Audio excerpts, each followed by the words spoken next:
begin with council roll call. Association for Nurses in Graduate School. Here. Communication Council. Here. Education Council. Here. Fine Arts Council. Here. Graduate Business Council. Graduate Engineering Council. Graduate Public Affairs Council. Liberal Arts Council. Here. Masters in Professional Accounting Council. Here. Natural Sciences Council. Here. Pharmacy Council.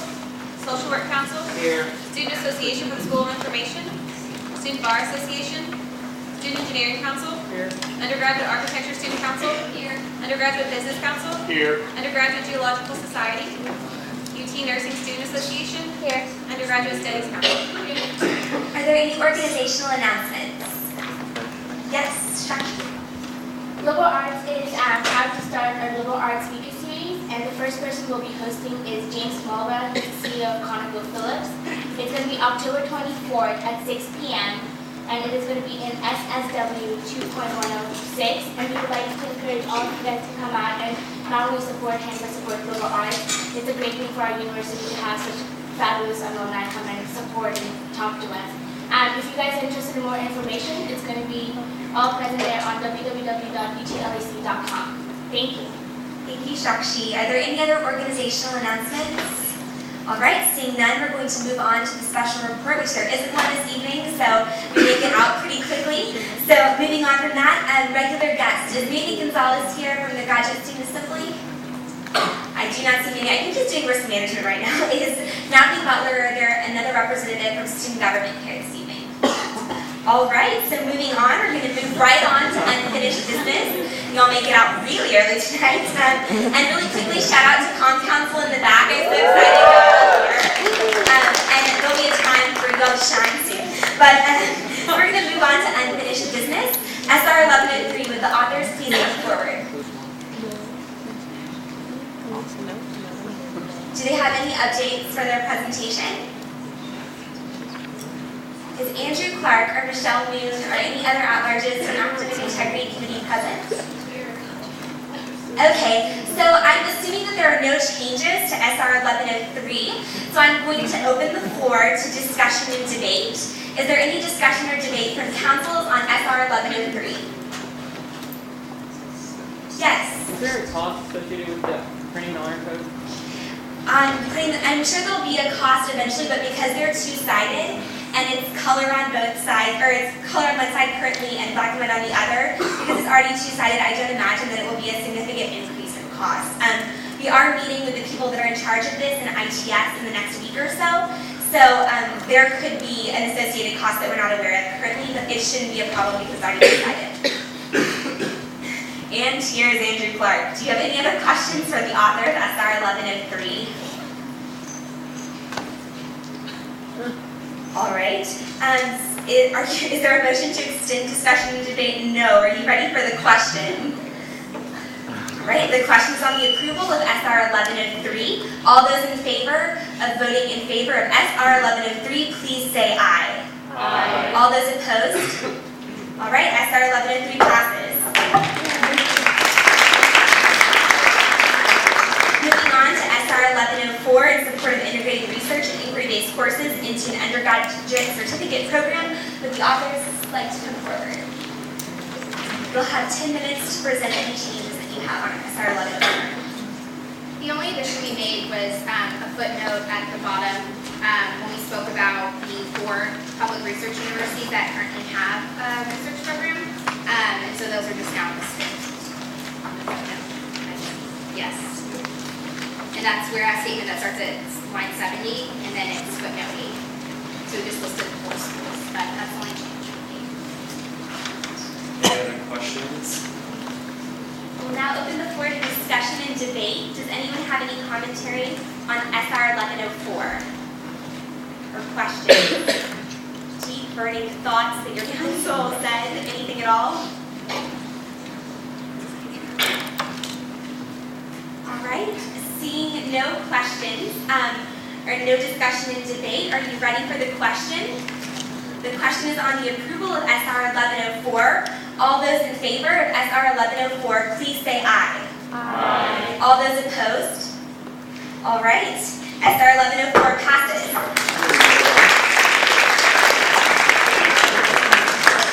And we're now going to move on to SR 1105. Will the authors of SR 1105 please come forward?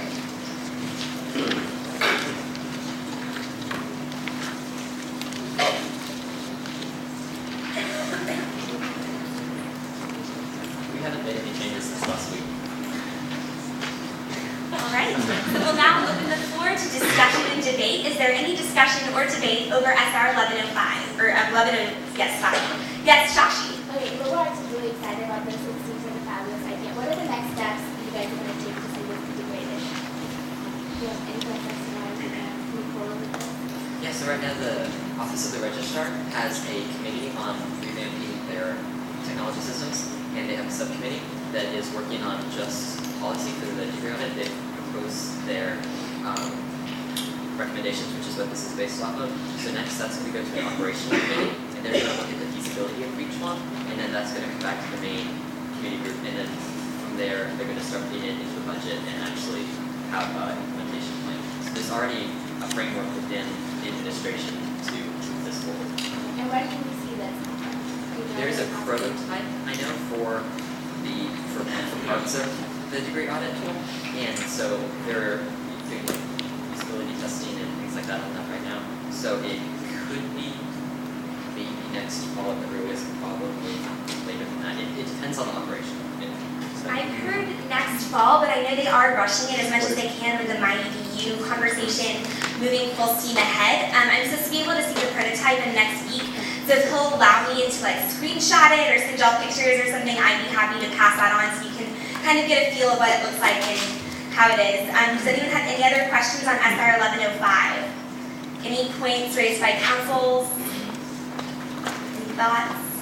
All right, seeing none, are you ready for the question? The question is on the approval of SR 1105. All those in favor of SR 1105, please say aye. Aye. All those opposed? And all those abstaining. I did forget to say that the last 2 times, so just in case you ever do want to abstain, you're able to. So seeing all those in favor, SR 1105 passes. And now we to move on to new business. Michael Morton is going to take the podium for now because Emily and I are both presenting on this.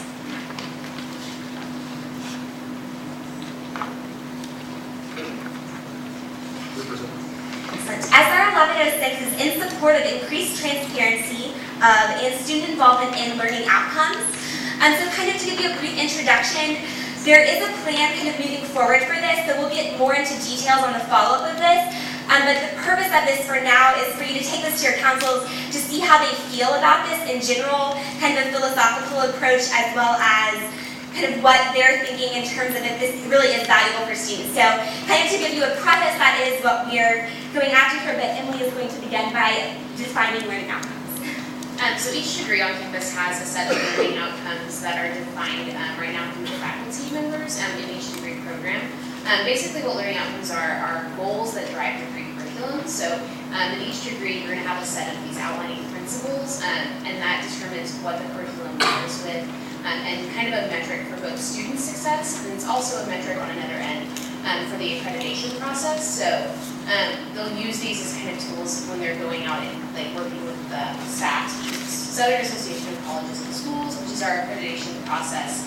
They use these learning outcomes to measure the quality of university and then also student success on the end of grading and that kind of curriculum information. So that's basically what they are and kind of what they're used for as a tool for accreditation and then measuring student success and kind of driving what curriculum is in these specific degrees across campus. You can, if you turn to the very back of your agenda, there's an example of a learning outcome, and that's for the Department of Government.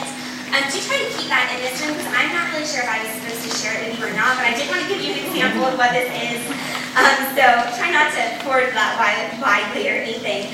But that's kind of an example of how they're set out. It does talk about the department's mission, their goals, and what you should expect out of these learning outcomes, what you would expect if you got a major in government.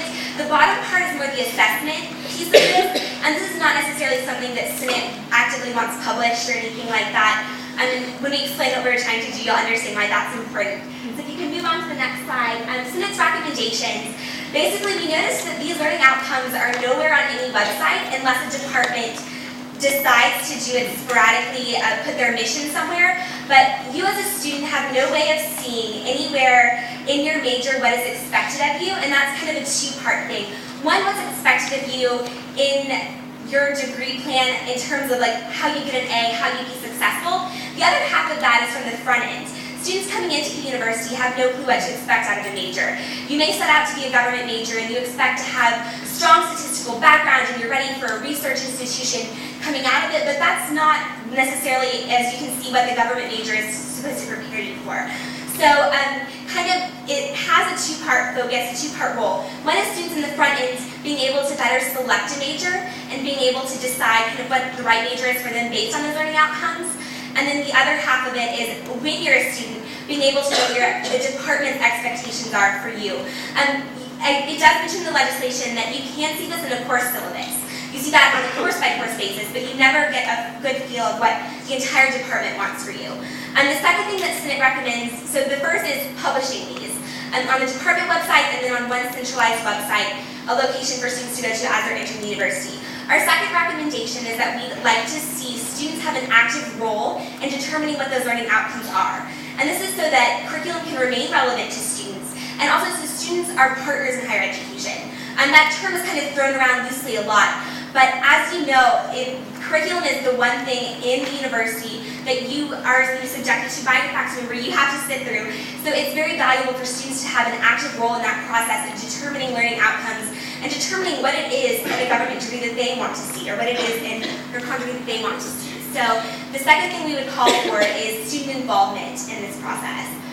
You can turn to the next slide. The plan for action for this is, the first part of that is plan for student involvement through a proposal. So this would require a more substantial proposal. It would have to be pretty decentralized in terms of departments. Some departments have their own councils. I know in liberal arts they have an English council. This could potentially be something that would be created. Student organizations would maybe have a stake in that. They may create a focus group. And there are kinds of lots of options on the table on that right now, and we haven't necessarily nailed down a specific solution of how we want that to be created moving forward in the student involvement aspect of that. It could be something that your council is involved in, since you do represent majors all across your colleges. The second part of that is the discussion about getting these posted. I've had a lot of meetings with different people across campus. I met with some people from IT to see the possibility of that in specific departments as well as department chairs, just to kind of gauge how they feel about this. I thought one problem may be they don't want these to be public. The department chair I spoke with in English is very excited about this prospect and very excited to have students involved. So I know from that standpoint, it doesn't seem as if getting these posted on the website would be all that difficult. So that's kind of the plan moving forward in terms of specific action items, although the purpose, as I mentioned, of this legislation is specifically to gauge if you think this would even be useful for students. So if you have, okay. We'll now move to a 10-minute question and answer period. Does anyone have any questions? Michael? So the part about posting the outreach, I love the part about the student involvement. I know everyone in the room is always about getting more student involvement. I guess I'm just having a little bit of a difficult challenge wrapping my mind around if I know what I really need in my curriculum, and I like to think I'm smart and I want to contribute, but I think from the faculty perspective, I'm not sure how receptive they would be to me telling them what I need. It makes sense thinking about technology and innovation in the classroom, but from core principles, I'm having a hard time with that. I know from faculty members that I've spoken with about this, and it has been very limited, it's been about 2 or 3, they were pretty receptive just because these learning outcomes are mostly used for SACS accreditation, and they're mostly used in that way currently, which is kind of what the first thing addresses is how we utilize these as a university. So they were very receptive to having students involved in it. Kind of my plan for involvement would be maybe 1 or 2 students. It wouldn't necessarily be a student majority committee, but I do think having some sort of student voice, even if the faculty member was able to say, no, it's done this way because of X, Y, and Z, I think having that clarity as a student would be useful. So I do definitely understand where you're coming from. It is something we worried about kind of going into this. If faculty would see this as an attack on their academic freedom, or as an attack on their department of students being displeased or whatever else. But I do think that there is a starting point where students can, since they're actively engaging in the curriculum, can kind of say, well, it would have been useful for me to have known X, Y, and Z. Maybe this is something alums could get involved with as they're in the workforce and they kind of see that. But I mean, kind of we're focused on students, obviously, but that may be helpful as well. So I don't know if that addressed your question. Kind of. Kind Okay. of. It sounds awkward coming from a student, but I kind of like the idea of the fact of being able to veto what the students are saying. Right? Absolutely. No, that's understandable. I mean, they've been in their profession a lot longer than us. Yes. Can you explain how the bump that you saw, like, play a role in more your graduation rates? Yeah, absolutely. That was a lot of what we were thinking about when we thought about the publishing in the transparency aspect of this, is that students don't necessarily know what they're getting into in a major and don't necessarily know what to expect as they go along a major. So I definitely think that that could be a big player in helping students to find the way. I know that there is a program in UGS called Wayfinder. It's just not as specific as the learning outcomes are. So I don't know, is that, Yeah, I think our biggest thing was when we were looking at different degrees, it was hard to get a sense of like what you're dealing with in your degree. I know when I looked up my major, I couldn't like find a description of it. And so I think that's like the main purpose, because right now there is no overarching thing that says this is what you're focusing on in your degree. And that's the main goal for students. And we want it to be public so that students who are applying, you don't have to have a UTB ID to access these. For students who are applying, parents, alumni, want to know what's going on in the degree that they got. yes, Sterling. Just kind of like a clarification, do these currently exist for all majors or just not published? Yes, they happen for all majors, and they're all in a system called TrackDat, and it's only available to faculty members or to administrators in that specific department, as well as the assessment office. So, yes, Patrick.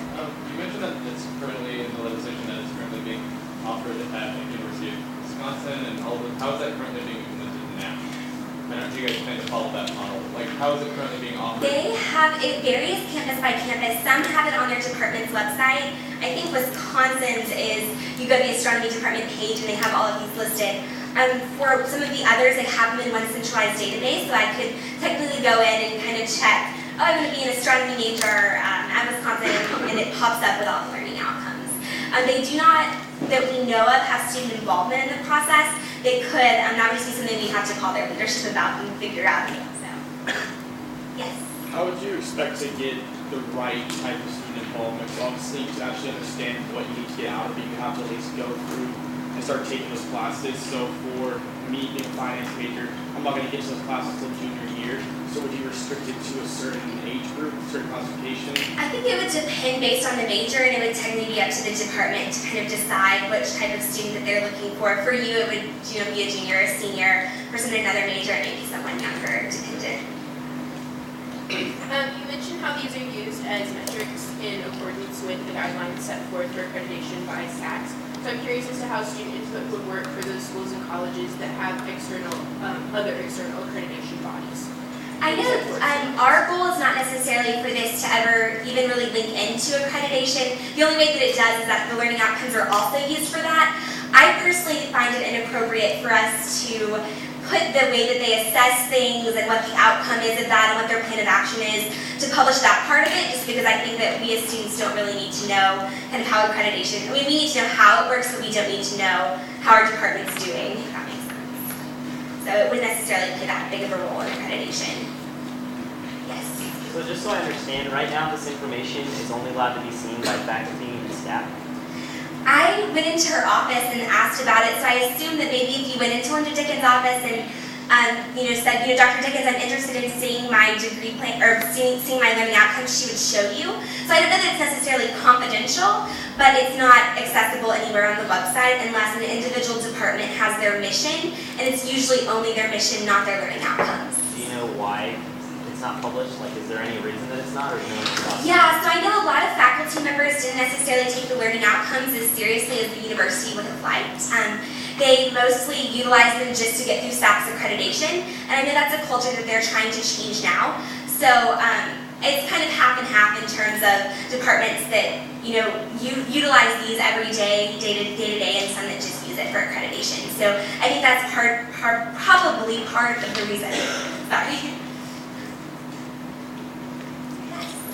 Well, that being said, how different departments kind of use the learning outcomes differently, did you happen to see the learning outcomes for like a wider variety of departments to see if they're all this detailed? We didn't ask. I I know English has some of the most detailed, their department chair showed them to me, and it actually outlines in some parts what it would take to get an A on a paper in the Department of English. So it's very, very detailed in some departments. I know some of them are less detailed than even this, from what she said, but all I really have gone by is what Dr. Dickens has told us, not necessarily doing them all. Any other questions? Okay, that ends question and answer period. Please take this back to your council and stand. We'll see what you looks. Thank you.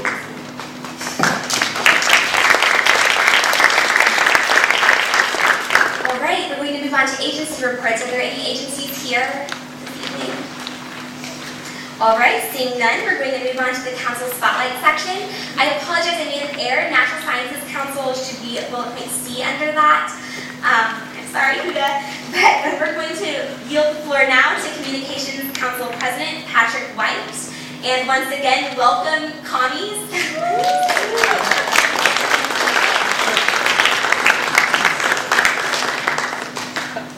So, just to kick things off, I do have the pleasure of working with not only some of the brightest minds at this campus, but also some of the prettiest people with Comm Council. We started off this year working specifically on the TPAC proposal with our CTPACs and our game, which we just delivered our student endorsement.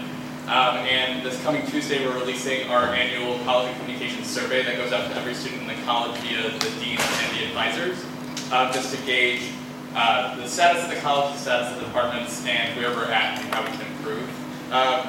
Beyond just those legislative initiatives, we have our service events that are going on.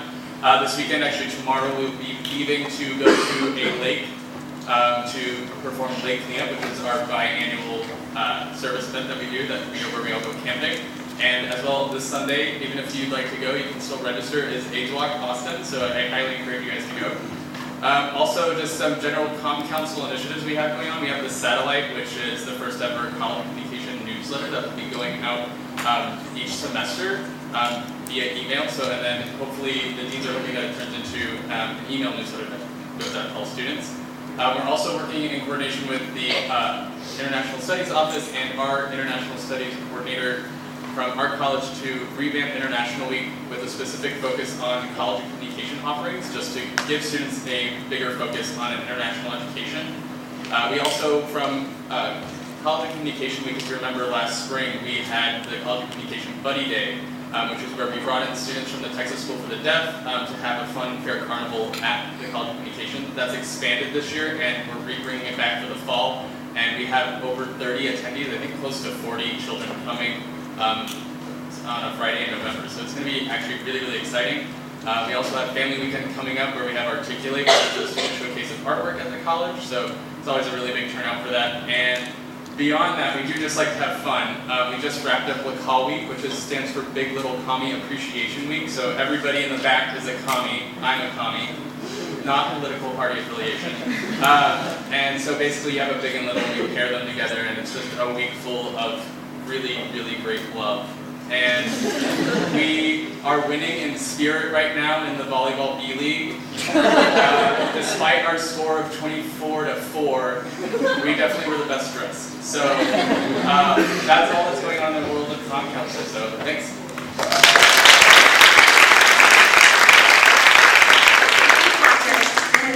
Would Natalie please come forward from Undergraduate Studies Council? Woo! Sit down.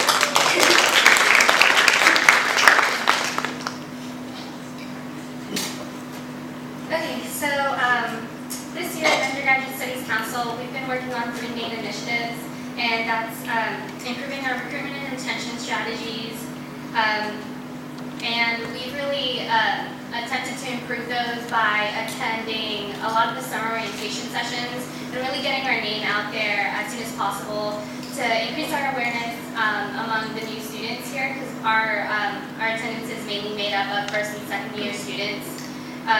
We also have done a lot of tabling this year and are building our relationship with the CSA, and that's the Center for Strategic Advising in the School of Undergraduate Studies.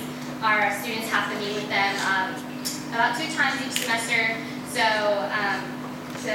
we always want to make sure that they know about us so they can talk to the students, and then also that they have flyers and handout and make us sound really good so that they come and talk to us.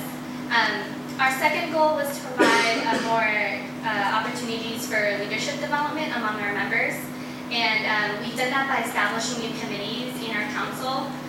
So we have Service, Spirit, UGS Week, and Spring Orientation committees. And we're letting the new members be really involved and learn what it's like to put on events at the University of Texas. And then hopefully we're trying to get them to chair the committees next semester so they can, figure out what it's like to be in charge of the entire committee, which is kind of scary, but hopefully, they'll be able to gain something out of that. And then our third goal was to increase our impact throughout the School of Undergraduate Studies as well as UT. And we're trying to do that by not only getting our name out there, but incorporating other student leaders from UGS. We have a lot of programs in the university, in the School of Undergraduate Studies that are available to all university students. So we're really trying to create some transparency there so all students can come check out our programs and see what that's like. And that's that. Oh, we have a town hall coming up sometime soon, and we'd love for you all to come and figure out if you would like to maybe take part of some of these programs. So I'll get those dates to you guys as soon as possible. Thank you for listening.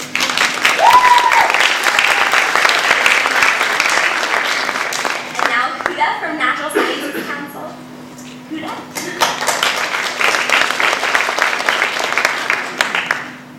All right, good evening, everyone. Thank you so much for coming out here. So sorry I didn't make the agenda. That's kind of sad. Anyways, I do have the pleasure of being president of Natural Sciences Council for the second year. I think we have one of our members in the back. Woo! So apparently I work with the busiest people because we're all in labs doing research and finding cures to everything out there. So this is great.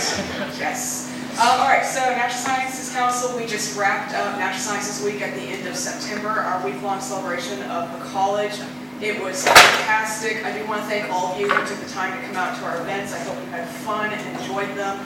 We certainly had fun having you there. So that was wonderful. For October, we are also going to be at our Family Day activities, doing some dry ice experiments for the parents, so hopefully they enjoy it. We'll also be at Longhorn Halloween at the end of the month, giving out free liquid nitrogen ice cream. So if you like that, you should come. It's totally cool. Okay, let's see. What else are we doing on?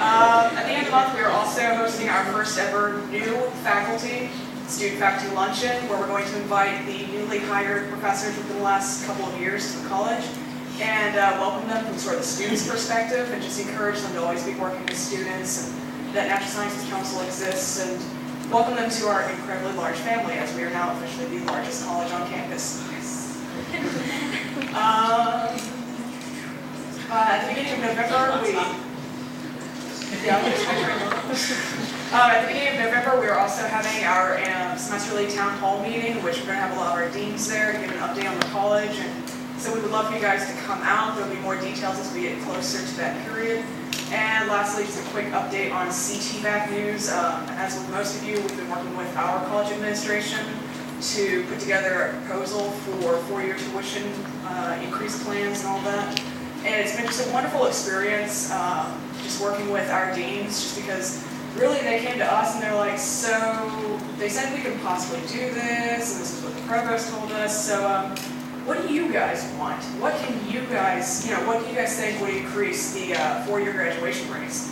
And so instead of telling us, here's the proposal, read over it, whatever, they formed it around what we said. So that was really awesome, and we're really thankful and looking forward to working with our administration throughout the rest of the year. So thank you guys so much, and enjoy the evening.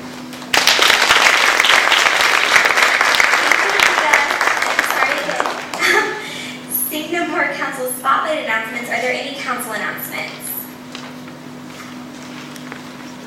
All right, the lull of midterms has set in.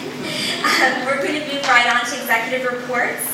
I really quickly have one thing. I know that at the President's meeting we talked about CIS, and I apologize that I forgot to send out the updated questions to you. So we'll discuss this at next President's meeting. You can expect an email from me before Sunday at the very latest.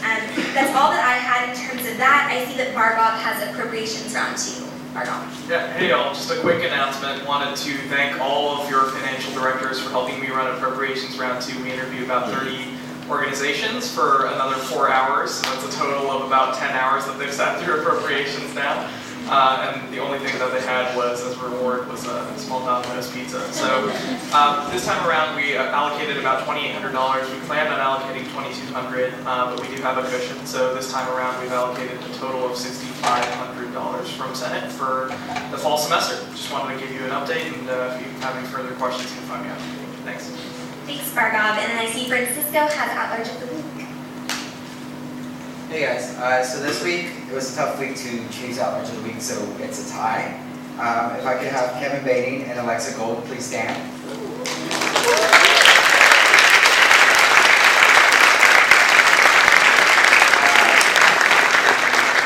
So Kevin took initiative by visiting local Austin high schools with Mark to promote Ready, Set, Go. He discussed with counselors the mission of RSG and how the counselors can sign up with their students. He was extremely professional. Whenever they assign office hours, he completes them digitally and effectively and always has great ideas. Mark and Christine are both blown away with the leadership and personal growth that already has taken place in Kevin. Alexa, also working on Ready, Set, Go, got a $100 gift card donated from HEB and 100 wings donated from Pluggers.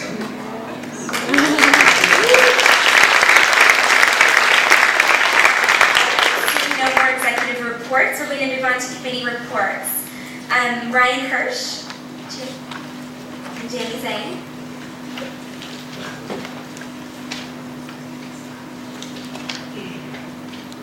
We have 3 quick announcements. The first is the grant application. Just wanted to remind you guys again that it's due Friday, November 4th by 5 p.m.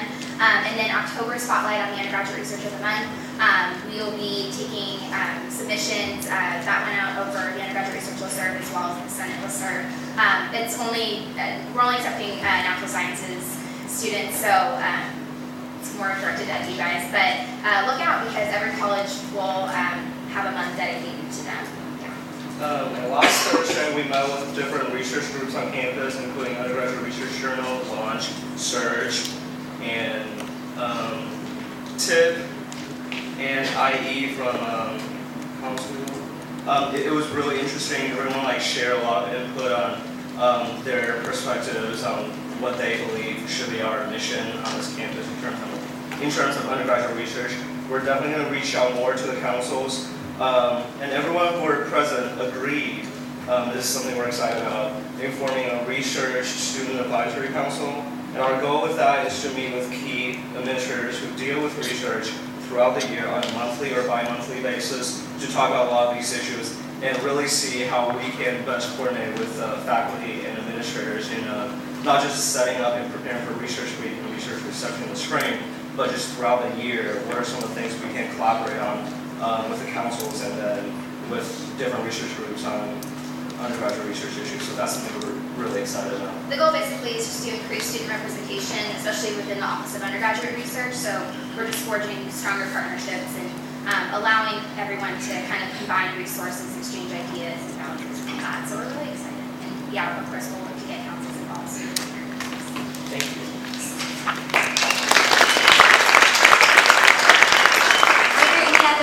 Committee announcements, updates? Yes, Christine and Mark from R&R.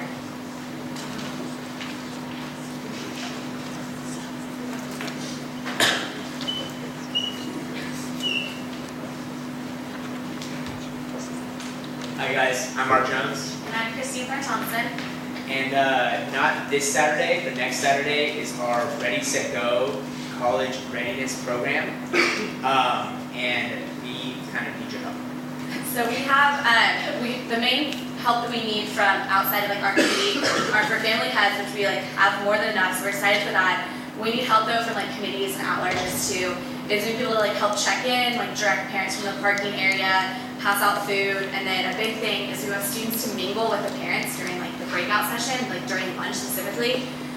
So we're gonna hopefully send out tonight or early tomorrow an email through the listserv all the way out. It has on the thing how many volunteers. So if you are free that Saturday, it's not a home game, so you have no excuses for that. and it'll only be for like an hour if you sign up. All right, thank you guys. Yeah, thanks. One really quick update that I forgot to mention in executive reports. I know I've been spamming all of the presidents of the admissions event stuff. If you could please get that back to me. I know we agreed unanimously in president's meeting that it was a good idea. If you weren't there, I apologize. But do try to bring representatives. Admissions is getting really anxious and I keep getting phone calls. So please, if you can, sign up your members as soon as possible. And I'll also send out a specific email to those of you who will specifically need members. I think everyone that signed up had at least someone so far, but I'll double check on that and let you guys know so you can be sure. Are there any ad hoc updates? Okay, we'll move on to university-wide appointments. Are there any university-wide appointments? All right, we'll move on to open mic. Speedy meeting. Are there any open mic announcements? Yes. Just really quickly, I'm in charge of an organization that was started here way back when it has transformed. It's called University Service Corps, and we're in charge of service learning courses, so anywhere from Teach for America to Habitat for Humanity. If you guys are at all interested in traveling at all this year for a short period of time and serving any different community, please go ahead and email us at universityservicecorps@gmail.com. Thank you. All right. Any more open mic announcements? Yes, Francisco. If the at-larges that ordered a name tag and you have not gotten it, I have it right up here, so just come see me after the meeting. Any more open mic announcements? Yes, Natalie. So UGS Council CT Back survey is out really late. So if you know anyone who's a UGS student or former UGS student or in a UGS program, please encourage them to complete the survey as soon as possible, and I will love you forever. Are there any more open mic announcements? Argyle. Hey y'all, just had a shameless plug. I know I had Kendra send this over the listserv, but there's a new organization starting up on campus called Management Consulting Association, and the deadline for the application is due tonight. Essentially, it's a 4-week workshop with kids that have gotten jobs at management consulting firms for any major on campus that's interested in doing it. We're primarily looking at juniors that are going into internship recruiting and any sophomores that are doing it as well. So if you have any questions, feel free to talk to me afterwards, email me about it. Again, the application's due tonight, and I'm sure you've heard about it, so thanks. Any other open mic announcements? All right, seeing none, afternoon meeting. Sao Paulo. All right, so if you like Brazilian food, be there, be square. Any other announcements, last minute announcements? All right. Is there a motion to adjourn? Is there a second? All those in favor of adjourning? Thank y'all.